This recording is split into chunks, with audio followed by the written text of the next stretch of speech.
incorporación de sensores ópticos al procesado de alimentos, a cargo del doctor Manuel Castillo.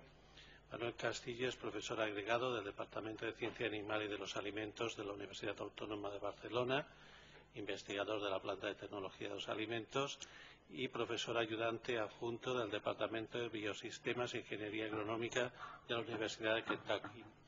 Su contribución científica a la química de la leche y el procesado de productos lácteos ha sido recientemente reconocida con premios internacionales otorgados por la American Dairy Science Association y por el Institute of Food Technologies.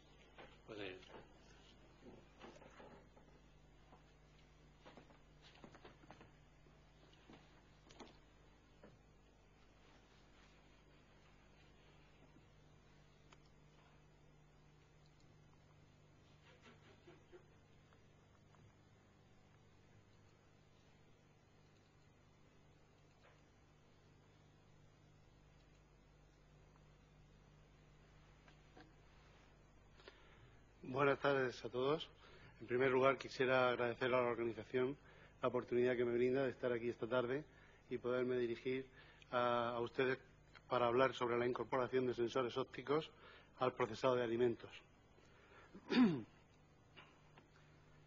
Comenzaremos hablando con una introducción muy breve sobre sensores en la industria alimentaria y su aplicación en aspectos generales, para posteriormente centrarnos en el desarrollo de tecnologías ópticas de control para el procesado de alimentos. En esta parte vamos a basarnos en una serie de trabajos que se han realizado en el Departamento de Biosistemas e Ingeniería Agrónoma de la Universidad de Kentucky durante los últimos 20 años aproximadamente, en el que se han desarrollado sensores que clasificaremos en dos grupos: sensores de longitud de onda única, que emplean solo una longitud de onda para predicción de los parámetros de control pertinentes, y sensores duales, que emplean más bien un ratio de dos longitudes de onda para establecer las predicciones. Comencemos con sensores en la industria alimentaria, la introducción. Las exigencias de los consumidores, cada vez más preocupados por obtener productos de mayor calidad a mejor precio, junto con la necesidad de garantizar los beneficios empresariales en un ambiente cada vez más competitivo, y las exigencias legales incorporadas por las autoridades sanitarias para garantizar la seguridad, nos obliga a mejorar continuamente el control de procesos. Esto lo hacemos principalmente con dos objetivos: la reducción de la variabilidad de los productos finales, que va a redundar tanto en la calidad como en la seguridad de los mismos, y, en segundo lugar, también la mejora de la productividad mediante ahorro de materias primas y energía y reducción de residuos y costes. Esta mejora de control de procesos, que digo que es continuamente necesaria, implica también el desarrollo continuo de sensores que son capaces de responder a los cambios físico-químicos que tiene el alimento durante el procesado. Podríamos definir un sensor como un instrumento que responde a una o varias propiedades de los alimentos, que pueden ser propiedades de tipo físico, químico o incluso biológico, y que transforman la respuesta en una señal generalmente de naturaleza eléctrica. Estos sensores se incorporan a los sistemas de control automático en la industria y, debidamente conectados con los controladores y los actuadores oportunos, nos permiten activar y desactivar mecanismos automáticos, implementar sistemas de alarma que nos avisen de alteraciones en el proceso productivo que requieren atención inmediata, y también aplicación de medidas correctoras siempre y cuando las señales procedentes del sensor nos den tiempo suficiente como para ejercer una actuación efectiva y práctica. Los sensores son de muchísimos tipos, podemos clasificarlos también de diferentes formas. La clasificación que voy a usar se basa en el procesado de la señal que se realiza, porque es más práctica para el desarrollo de sensores, y sería básicamente dos tipos de sensores. Sensores de tipo primario, que determinan una determinada característica, por ejemplo, un termómetro que nos proporciona la temperatura o un pHímetro, y sensores analíticos e inteligentes, que más que una respuesta individual nos proporciona una respuesta que cambia con el tiempo y que, debidamente procesados sus datos y en combinación con unos algoritmos oportunos, nos permiten obtener los parámetros de control que intentamos mejorar. Bueno, con esta introducción pasamos ahora al desarrollo de las tecnologías ópticas de control. Los sensores ópticos presentan una serie de ventajas cuando se comparan con otro tipo de sensores primarios, como sensores de temperatura o presión, que proporcionan medidas simples, y la ventaja principal es que son muy versátiles. Por ejemplo, podemos obtener medidas a diferentes longitudes de onda, podemos establecer medidas ópticas con diferentes configuraciones de medida, por ejemplo, usamos absorción, dispersión, transmisión, etcétera, o incluso podemos realizar medidas ópticas de diferente naturaleza, fluorescencia, color, etcétera. Además, durante las últimas décadas se vienen desarrollando una serie de avances tecnológicos bastante importantes que nos animan cada vez más al desarrollo de estas tecnologías ópticas de control. Existen cada vez detectores ópticos más pequeños y más sensibles, fibras ópticas que nos proporcionan recubrimientos nuevos o sistemas de conexión entre fibras más y más eficientes. Las fuentes de luz también están evolucionando continuamente. Aparecen fuentes de luz con longitudes de onda que no estaban disponibles recientemente. Son más baratos y más potentes. Sin duda, la microelectrónica también está avanzando a pasos agigantados. Se están introduciendo los procesadores insertados. Este tipo de procesadores se instalan en la cabeza del sensor y no dependen del controlador para actuar sobre las válvulas o sobre las bombas. Además de esto, no obstante, los PCs y PLCs también están desarrollándose enormemente y son también más pequeños y potentes todo el tiempo. Bien, cuando nos planteamos desarrollar una tecnología óptica, lo primero que necesitamos es identificar un problema de control que sea de interés para la industria. A partir de ahí, tendremos que recopilar el conocimiento necesario para el diseño y el desarrollo de dicho sensor, y también será necesario que empleemos los conocimientos de química, de los alimentos y de cinética de los procesos involucrados en aquel proceso general que pretendemos controlar.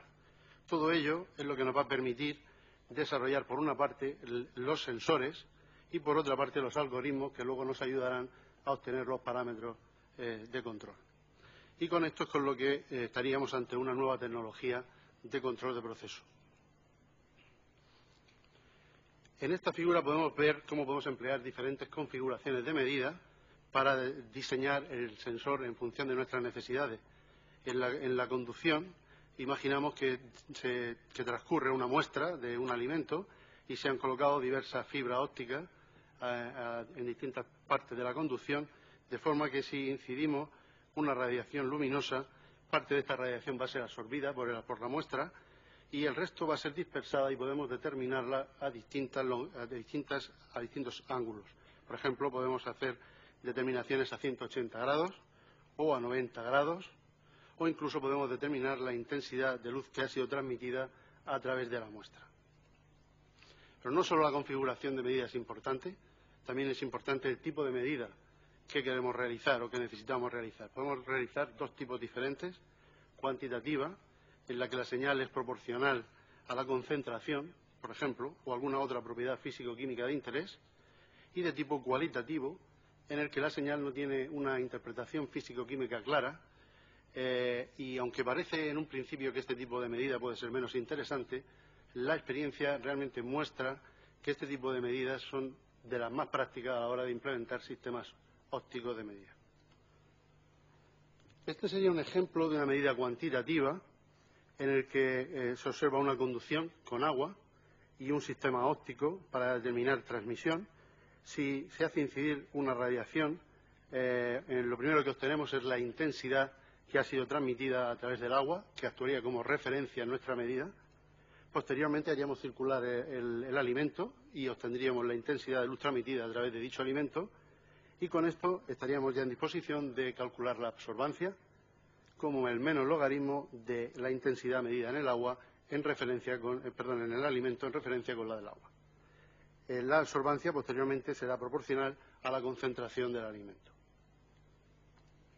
Un ejemplo de una medida de tipo cualitativo más bien nos presenta un escenario distinto en el que la respuesta, como digo, cambia durante el tiempo, y mediante análisis del perfil de reflectancia o de la respuesta que obtenemos y de la primera y de la segunda derivada, podemos llegar a identificar ciertos parámetros de tiempo que posteriormente se correlacionan con aquel parámetro tecnológico que queremos predecir o incluso a veces permite la predicción de constantes cinéticas de reacciones de importancia.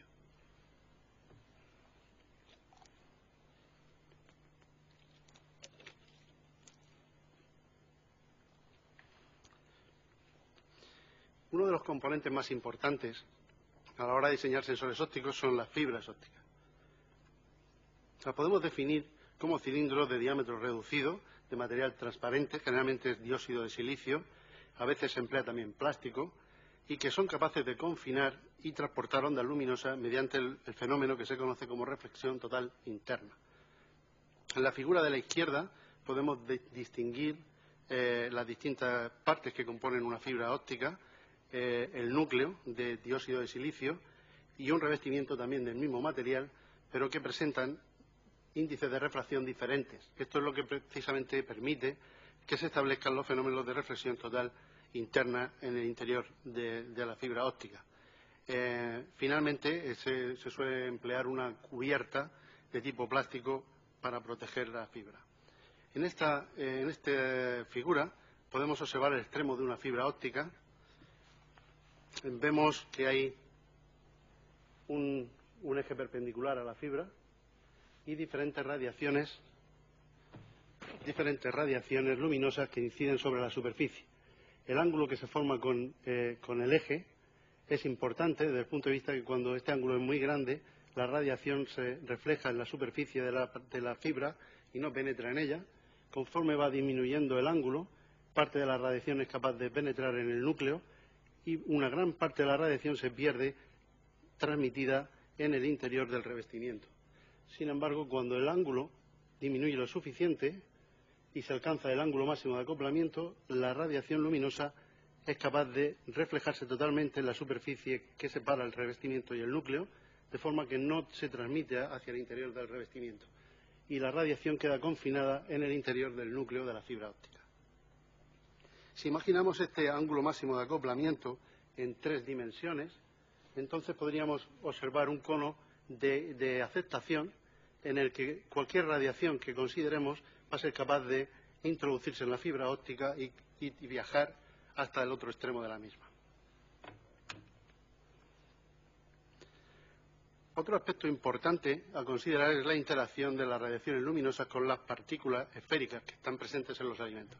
Si consideramos una única partícula, a modo de ejemplo, y observamos radiación incidiendo sobre ella, podemos distinguir también diversos fenómenos. Parte de la radiación va a ser absorbida por la partícula, parte de la radiación va a reflejarse sobre la superficie, otra parte va a transmitirse en el interior y refractarse, y aquella parte de la radiación que pasa muy cerca de la partícula, pero que no incide sobre ella, va a sufrir un cambio de dirección que llamamos difracción. De modo que, además de absorción, tenemos toda una serie de procesos, difracción, refracción y reflexión, que conducen a la dispersión en todas las direcciones. Si consideramos 2 partículas, o más apropiadamente en el caso de los alimentos, multitud de ellas, también tenemos que introducir un factor importante que sería el clearance, la distancia entre 2 partículas, que es lógicamente proporcional a la concentración de partículas en la muestra. De entre todos estos procesos que acabamos de indicar, la absorción se modeliza muy fácilmente mediante la ley de Beer, por todos conocida, no voy a incidir en ella. Sí me gustaría indicar algunos aspectos sobre la dispersión de la radiación luminosa. La intensidad de esta radiación depende de varios factores. La forma de la partícula es muy importante. El índice de refracción de la partícula en relación con el del medio también es importante. El parámetro de tamaño, que es una relación entre el diámetro de la partícula y la longitud de onda, y la distancia entre partículas, que sería el clearance que comentábamos antes, dividido por la longitud de onda. Los modelos que se emplean para describir estos procesos de dispersión son realmente muy complejos y son numerosos. Básicamente hablamos de 3 y depende del parámetro de tamaño el que usemos un modelo u otro para su descripción. Cuando el parámetro de tamaño es muy pequeño, muy inferior a 1, se producen fenómenos de dispersión Rayleigh, que son, por ejemplo, los responsables del color azul del cielo. Cuando el diámetro de la partícula es muy parecido a la longitud de la onda, lo que ocurre es que necesitamos el modelo de Lorentz-May para describir estos procesos de dispersión. Cuando el parámetro de tamaño es mucho mayor de 1, entonces realmente tenemos que recurrir a la óptica geométrica para describir los procesos, basándonos en refracción, reflexión y difracción. Pasamos ahora a analizar varios de estos sensores que, como digo, hemos ido desarrollando, empezando con los sensores de longitud de onda única y concretamente con los que se basan en medida de dispersión. De este grupo voy a discutir 4 sensores diferentes. Como veis, es probablemente el más numeroso de los grupos que vamos a discutir. Voy a hablar sobre el sensor de coagulación de leche. Este sensor lo vamos a discutir en base a 2 aplicaciones totalmente diferentes. Hablaremos de un sensor de sinéresis, de un sensor de control de efluentes y de estabilidad de emulsiones cárnicas. El sensor de coagulación pretende determinar automáticamente los tiempos de coagulación y de corte en la elaboración de queso, y la finalidad principal sería la mejora del rendimiento, si bien también contribuye al control de la humedad de la cuajada y a la homogeneidad y calidad del producto final.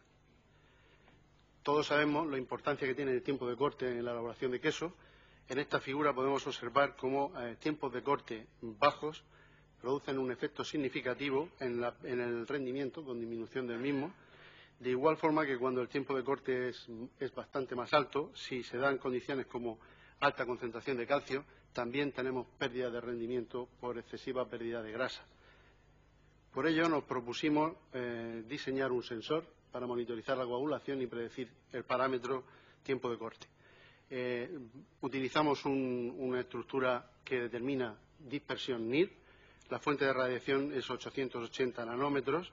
La radiación circula a través de una fibra óptica hasta que alcanza la muestra de leche, y una vez que interacciona con las partículas en dispersión, principalmente los glóbulos grasos y las micelas de caseína, la dispersión tiene lugar en todas las direcciones y determinamos aquella fracción de la dispersión que viaja a través de una segunda fibra a 180 grados hasta un fotodetector de silicio que nos proporciona un voltaje proporcional a la intensidad luminosa.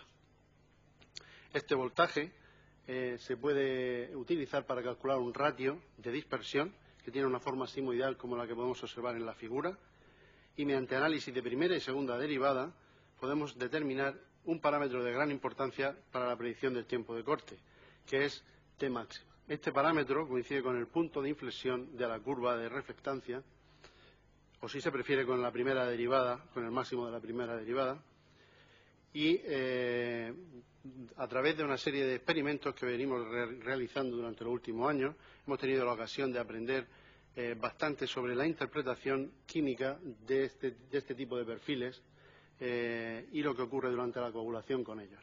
Básicamente sabemos que a tiempo T máxima aproximadamente el 80% de la hidrólisis de la capa caseína ya ha tenido lugar.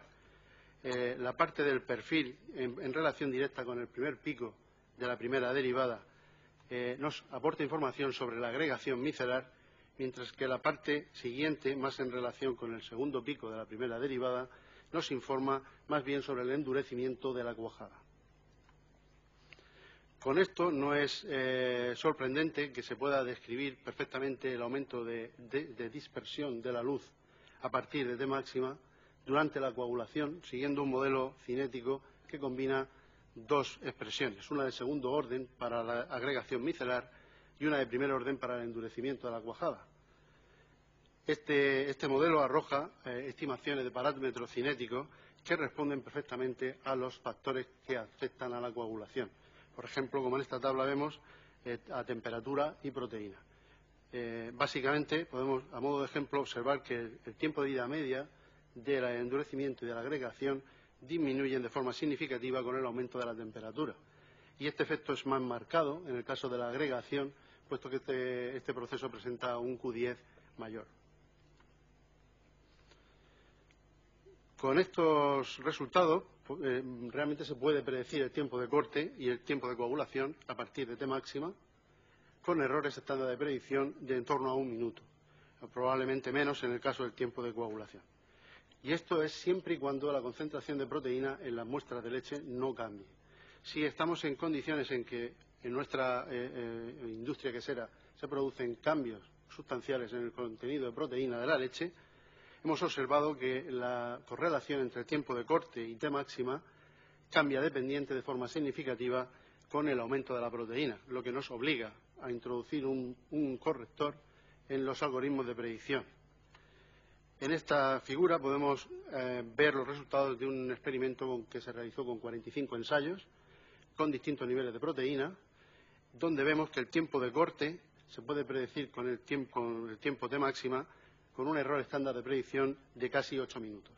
Sin embargo, una vez que se introducen las correcciones para la proteína, estos mismos datos arrojan un error estándar de predicción de algo menos de 3 minutos. Vamos a ver ahora otra aplicación de este tipo de sensores, pero para una finalidad totalmente distinta. La óptica de este sensor que vamos a discutir ahora es la misma, pero el diseño de todo lo que acompaña a la unidad óptica es completamente diferente por este motivo que indico. Básicamente se pretende la determinación de la actividad coagulante de los cuajos.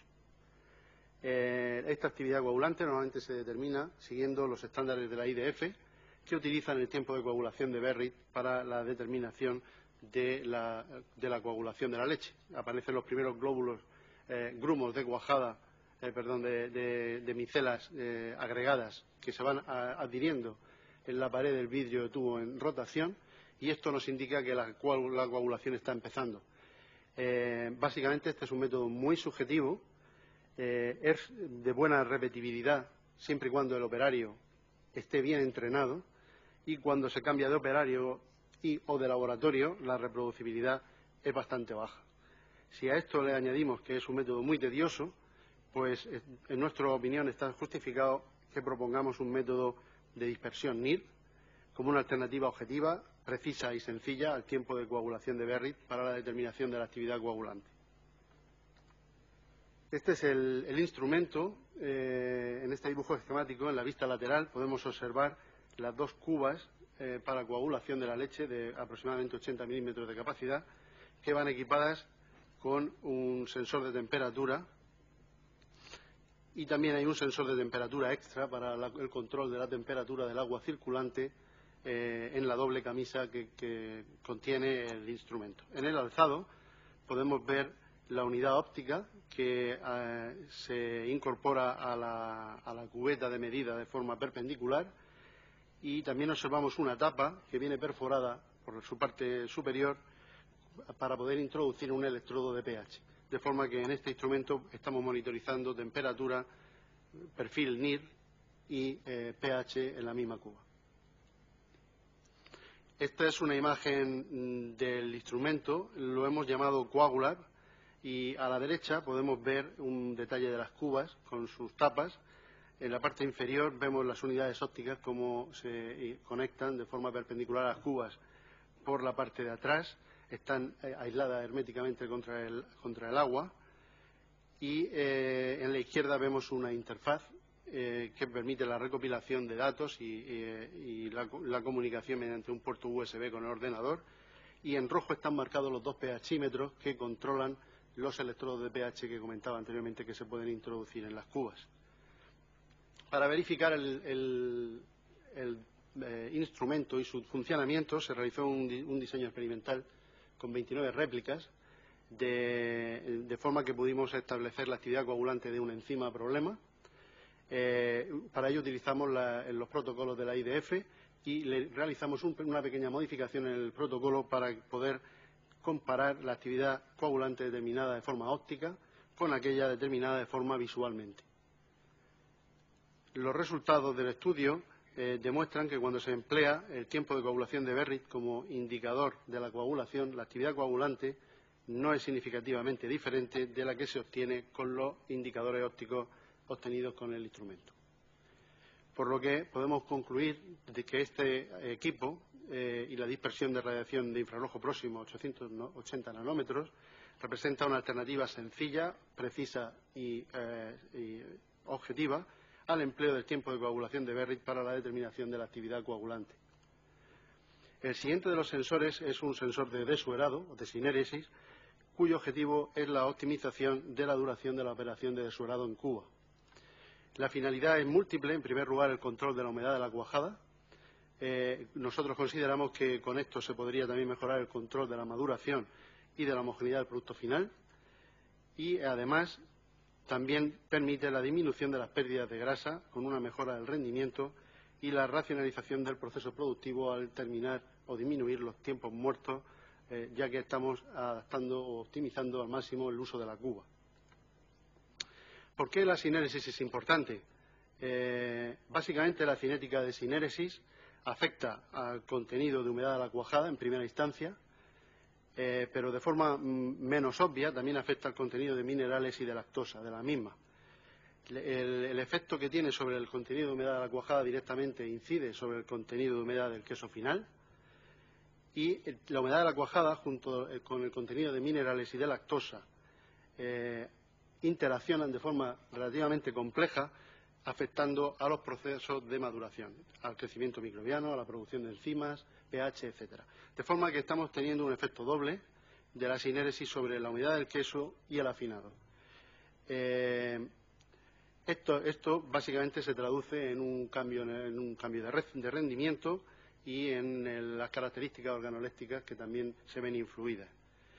De forma que cuando hablamos de cinética de sinéresis, realmente estamos hablando de calidad, de homogeneidad y de beneficio.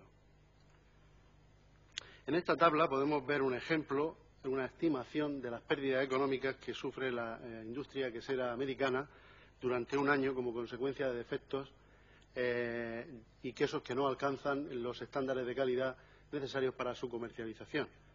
Solamente en cheddar, como un ejemplo, vemos que en un año la industria quesera pierde aproximadamente 30 millones de dólares.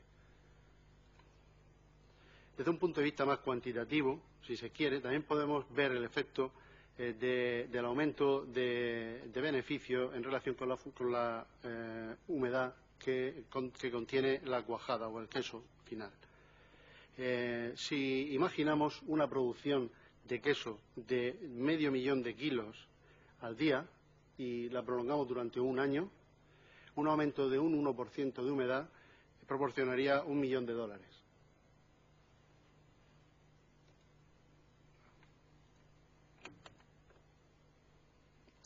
Bien, por tanto, la sinéresis es una etapa importante de la elaboración de queso.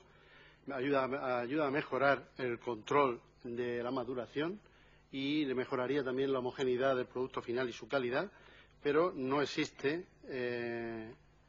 sorprendentemente en la actualidad, ninguna tecnología que nos ayude a monitorizar el proceso. El control se realiza de forma empírica en la mayoría de los sitios. Este es el aspecto general que tiene el primer prototipo de sensor de sinéresis que se ha desarrollado. Se utiliza una lámpara halógena que emite entre 360 nanómetros y 2 micras. La radiación viaja a través de una varilla de cuarzo hasta que pasa a través de un polarizador y alcanza la muestra. Una vez que la radiación interacciona con la muestra, se produce el regreso a 180 grados, de forma que la radiación atraviesa un segundo polarizador y otra varilla de cuarzo y una fibra óptica hasta que alcanza el detector que se encuentra alojado en el espectrofotómetro.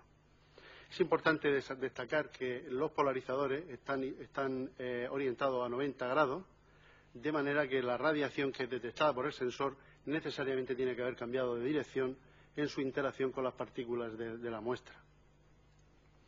En esta otra imagen observamos el aspecto final que tiene el segundo prototipo, más reciente, donde se han introducido una serie de mejoras con el fin de disminuir el ruido y mejorar la sensibilidad del instrumento. Vemos que se han sustituido las varillas de cuarzo por fibra óptica de 5 milímetros de diámetro. Se ha introducido una lente convergente que concentra la radiación luminosa captada por el sensor sobre la superficie de la fibra óptica. La lámpara halógena se ha introducido en el cuerpo del sensor y se conecta a la fuente de alimentación mediante una clavija de auricular. En esta imagen podemos ver el sensor instalado en la pared de una cuba de 10 litros, que ha sido elegida porque presenta un sistema de agitación y de corte que reproduce realmente bien la mezcla de cuajada y suero que se puede encontrar de forma habitual en una quesería, pese a su reducido tamaño. Y también podemos ver las modificaciones que se han hecho en esta cuba para introducir y soldar unos casquillos que nos permiten instalar los sensores en su pared.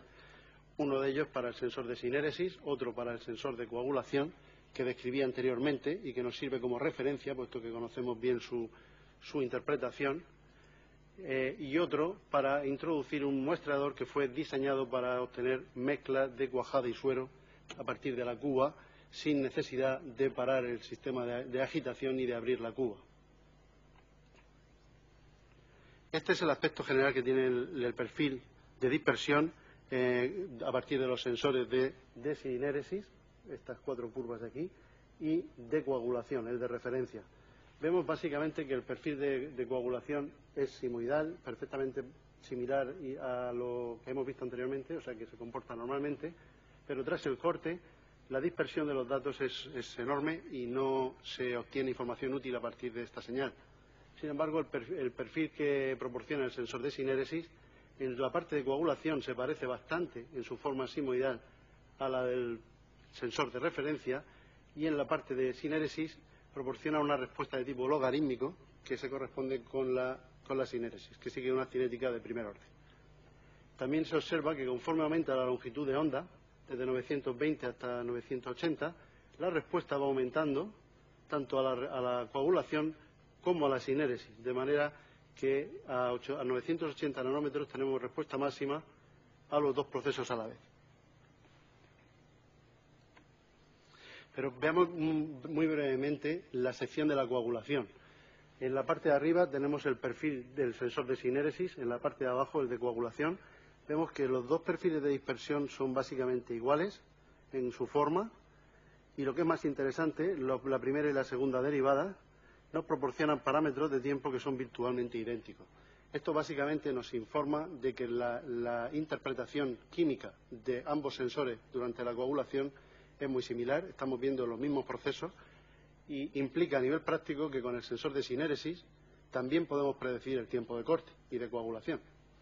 Esta es una situación única porque realmente este tipo de sensor lo que nos proporciona y nos permite hacer es monitorizar todos los procesos de importancia química que tienen lugar en una cuba de cuajar, desde que se añade la leche a la cuba hasta que se vacía la cuba al final del desuerado. Pero recordemos que hablábamos de que este sensor tenía como objetivo la determinación de la humedad en la cuajada. Para poder monitorizar y predecir este proceso, tenemos que analizar cómo cambia la humedad de la cuajada en función del tiempo a partir de que el gel se corta. Vemos que disminuye de forma logarítmica, siguiendo una cinética de primer orden. Estos resultados los hemos confirmado ampliamente durante años en distintas condiciones de coagulación y de desuerado, y además responden perfectamente al efecto de la temperatura. Como vemos, la respuesta cinética es perfectamente tal y como se espera. Si aceptamos que este es el caso y podemos emplear una cinética de primer orden para describir los cambios de humedad en la cuajada durante la sinéresis, lo que nosotros hemos intentado es predecir la constante cinética de sinéresis a partir de parámetros ópticos. Y aquí empleamos dos, uno que caracteriza la parte de coagulación y otro que caracteriza la parte de sinéresis, que se obtiene 15 minutos tras el corte, con tiempo suficiente como para poder emplear los algoritmos en estimar la humedad. Combinando estas dos ecuaciones obtenemos esta otra que nos permite describir y modelizar todos los cambios de humedad que tienen lugar en cada uno de los 60 experimentos que componen este estudio, que se realizó a 3 niveles distintos de temperatura, 3 niveles distintos de concentración de calcio y 3 tiempos de corte diferentes, a lo largo de los 9 puntos de muestreo de cada ensayo, de forma que disponemos de un número de observaciones de 540 con un R cuadrado de 0,96 y un error estándar de predicción de 1,72% de humedad. Con estos resultados, creemos que el sensor de sinéresis proporciona información útil en el control conjunto de la coagulación y la sinéresis, lo que contribuiría a mejorar el control de humedad en la cuajada y también aunque no he mostrado datos experimentales sobre esto, a mejorar las pérdidas de grasa en suelo, a disminuirlas y a mejorar el rendimiento quesero. Este instrumento está siendo protegido en Estados Unidos mediante una solicitud de patente en estos momentos. El siguiente sensor que quiero comentar es el de control de efluentes. Este sensor nos determina la medida de concentración de partículas en los efluentes de quesería. Generalmente hablamos de caseína y de glóbulos grasos. La finalidad sería localizar pérdidas que se puedan producir o identificar deficiencias en el proceso productivo que puedan implicar aumentos en los sólidos presentes en los efluentes. Este sensor funciona mediante dispersión y se emplea longitud de onda de 470 nanómetros. Como vemos en esta figura, la intensidad de luz es proporcional a la concentración de partículas para una gama de productos y sus diluciones. Y hablamos de productos que van desde la leche desnatada hasta la nata, pasando por leche con distintos contenidos de grasa. Este es el aspecto del sensor de efluentes. Dispone de una varilla de acero inoxidable que conecta el extremo de la fibra del sensor con su cabeza y que sirve para emplear fibras ópticas que nos permiten realizar medidas a distintas profundidades dependiendo de la conducción que se esté empleando en los efluentes o si se están almacenando de distintas formas. Adaptarnos al tipo de medida que se requiere. Vamos a hablar ahora del último de los sensores de este grupo, sensor de emulsiones cárnicas. Pretende la estimación óptica del grado de emulsificación en salchichas con el fin de determinar la duración óptima del picado. La finalidad es mejorar la estabilidad de la emulsión con el fin de también, de forma indirecta, mejorar el rendimiento, la textura y la homogeneidad del producto final. Este sensor se encuentra en una fase preliminar de trabajo. Hemos trabajado en él aproximadamente 2 años y este es el instrumento que hemos diseñado para poder trabajar y evaluar la información necesaria para iniciar el diseño de este sensor. Contamos con una fuente de luz que se conecta mediante fibras ópticas para llevar la radiación hasta la muestra de emulsión, que se conecta en esta pequeña celda aquí y que está temperada mediante conexión a un baño termostático. La dispersión que procede de la muestra de emulsión viaja a través de fibra óptica hasta el espectrofotómetro y hasta el sistema de adquisición de datos. También dispone de un sistema de micrómetros vertical y horizontal que nos permite modificar la distancia entre las fibras en todas las direcciones. Bien, pues con este instrumento hemos estudiado diferentes factores experimentales, ratios de magra y grasa, duración del picado, distancia entre fibras y también hemos incluido algunos aditivos. Y los resultados han sido bastante alentadores. Hemos obtenido datos que nos confirman que las pérdidas por cocinado sí que se pueden predecir a partir de las medidas ópticas obtenidas en la emulsión en fresco y de forma sorprendente, porque no lo esperábamos, también, a ver, un momento. Siguiente. También hemos obtenido predicciones de la tendencia a la oxidación de las salchichas una vez cocinadas y de la fuerza de fractura del producto cocinado a partir, como digo, de parámetros ópticos obtenidos en la emulsión en fresco. Bien, pasemos ahora a los sensores de transmisión. En este grupo solo voy a hablar del sensor de transición que determina interfaces entre dos productos diferentes que fluyen por una conducción durante el procesado de alimentos. Un buen ejemplo de esto sería la transición agua-leche o leche-agua durante la pasteurización. La finalidad básicamente sería mejorar la automatización del proceso y también disminuir las pérdidas. Esta es una pequeña simulación. Vemos una conducción con agua y un sensor óptico instalado en la pared, de forma que cuando se produce, cuando el frente de leche se acerca al sensor, pues se produce un cambio en la señal que nos determina todos los datos necesarios para estudiar la transición.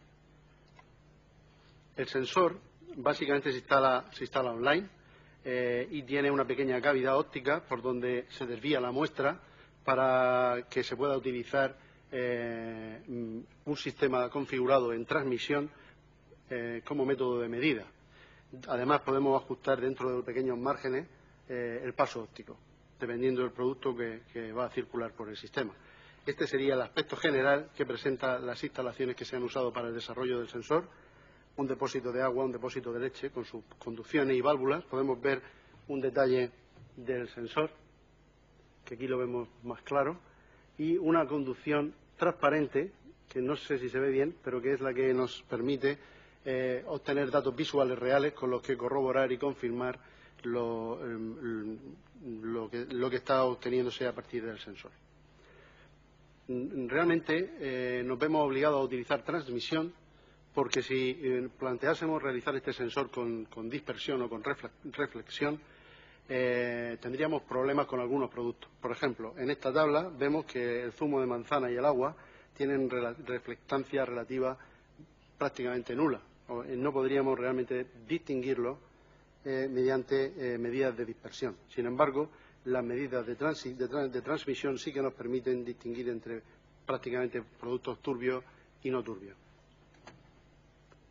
Esta sería una imagen del perfil que se obtiene. Vemos que en un caso como el del agua-leche, la intensidad de la respuesta es muy alta en el agua, y una vez que empieza a pasar el frente de leche, esta intensidad disminuye drásticamente, y una vez normalizados los datos se puede estimar un punto de transición y un tiempo de transición mediante análisis de primera y de segunda derivada. Las ventajas de este tipo de sensores, como digo, sería que el sensor en transmisión nos permite detectar líquidos con y sin turbidez, que la detección del punto de transición y del tiempo de transición se realiza mediante análisis de derivadas, lo que de alguna manera elimina la necesidad de calibración. Y vamos a pasar ahora al sensor de extinción. Este sensor tiene como objetivo determinar la concentración de grasa en leche y en crema. La finalidad sería el control de las operaciones de desnatado, básicamente. La estructura de este sensor es muy parecida a la de coagulación que vimos al principio, solo que en vez de tener una fuente de luz y un detector, ahora tenemos dos detectores dispuestos a distancias radiales diferentes, de forma que obtenemos información sobre la extinción de la radiación luminosa conforme ésta viaja a lo largo de la muestra. Aquí vemos un detalle de las tres fibras ópticas en el extremo del sensor. Cuando la dispersión de la luz es el fenómeno dominante, generalmente podemos utilizar esta expresión para describir la intensidad de la luz dispersa. Esta expresión nos indica que la intensidad de luz depende principalmente de la intensidad inicial, del radio, de la distancia radial, de la constante de dispersión y de la concentración de la muestra. Como disponemos de dos detectores a distancias radiales diferentes, podemos obtener un ratio que simplifica y elimina algunos de estas constantes de la ecuación, de forma que podemos ahora más fácilmente correlacionar el ratio de dos intensidades a distancias radiales diferentes con la concentración del producto. Los resultados que se obtienen son los que vemos en la figura, donde observamos que el ratio de intensidades a distancias 1 y 2 se correlacionan de forma bastante lineal entre 5 y 35% de grasa en crema. Para terminar, vamos a comentar brevemente dos sensores duales, uno basado en dispersión y otro en transmisión. Comenzamos con el de dispersión, como digo brevemente. El objetivo es la estimación óptica del porcentaje de proteínas solubles que se desnaturalizan como consecuencia del tratamiento térmico. La finalidad, en principio, sería mejorar el control del tratamiento térmico, y también creemos que podemos ayudar a seleccionar la leche tratada térmicamente en función de sus propiedades funcionales reales tras el tratamiento, de forma que se podría mejorar la calidad del queso y del yogur, sabiendo anticipadamente exactamente qué cantidad de proteínas han sido dañadas y de qué forma. El tratamiento térmico a 90 grados durante 10 minutos es suficiente para desnaturalizar por completo las proteínas del suero. Este efecto de desnaturalización térmica tiene una influencia directa sobre las propiedades funcionales de las proteínas séricas. Y en el caso de la elaboración de queso, básicamente produce un aumento del tiempo de gelificación, una disminución de la dureza del gel, un aumento de la humedad del gel y además, creo que por fortuna, un aumento del tamaño micelar entre 30 y 35 nanómetros. Este aumento del tamaño micelar probablemente esté relacionado con la acumulación de beta-lactoglobulina desnaturalizada sobre la capa caseína en la superficie de la micela y probablemente es, en parte al menos, responsable de los resultados que estamos obteniendo. Lo que se observó en una industria en Vermont, en Estados Unidos, es que la dispersión de NIR a 180 nanómetros era mayor en algunos lotes de leche y que precisamente estos lotes de leche también presentaban un tiempo de coagulación más largo. Esto nos anima a estudiar este proceso. Para ello hemos utilizado una celda de medida que es parecida a otra que hemos visto anteriormente, donde podemos ver en la unidad óptica dispuesta para poder determinar radiación a 180 grados. Estamos hablando de light backscatter. Esta celda está conectada mediante fibras ópticas a una fuente de luz y a un fotodetector y se controla la temperatura durante la medida. Los resultados de los estudios nos muestran que las proteínas a 80 grados centígrados se van degradando, se van desnaturalizando en función de la duración del tratamiento, siguiendo una cinética de primer orden. Y de forma paralela, también se observa que los perfiles de dispersión que se obtienen van aumentando. Aquí se ve más en detalle, de forma logarítmica, con el tratamiento térmico también. De forma que se han podido obtener dos ratios a distintas longitudes de onda, uno de 832 con 382 y otro de 682 con 632, que varían siguiendo una cinética también de primer orden con el tiempo de tratamiento. Y no es sorprendente que efectivamente ambos ratios estén claramente correlacionados con el porcentaje de proteínas que se van desnaturalizando.